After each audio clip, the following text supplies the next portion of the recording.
என்னங்க நேத்து நம்ம வேலைக்காரி இருக்கால, அவ குளிக்கும் போது யாரும் எட்டி பாத்துட்டாங்களாங்க. அது யாருலமா? நான் தான். அது ஒண்ணு இல்லம்மா, ஷாம்பு பாட்டில் அடிக்கடி காலியாட்டே இருந்துச்சா, அதை யாரு யூஸ் பண்றாங்கன்னு எட்டி பார்த்தா அவதான் யூஸ் பண்ணிருக்கா. ஐயோ, அப்ப ஏன் ஷாம்பு? அதெல்லாம் சேஃப், அதெல்லாம் சேஃப். ஐயோ, திருப்பி இதை வில்லங்கமா கேட்பாளே, அதுக்குள்ள நம்மளே தான் கேட்டுருவோம்.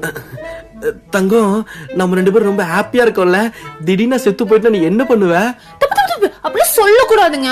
இருந்தாலும் நீங்க செத்து போயிட்டீங்கன்னா ஷாப்பிங், துணி துவைக்கிறதுக்குலாம் யாரும் இருக்க மாட்டாங்கல்ல. அப்படியே ஜாலியா சேடா தங்கச்சி வீட்டுக்கு போயிடுவாங்க. ஓஹோ, நீங்க என்ன பண்ணுவீங்க நான் செத்து போயிட்டா? செத்து போயிட்டா வீடு ஒரு வெறிச்சோடி இருக்குமா, எங்க திரும்பினாலும் ஓன் ஞாபகம் வருமா.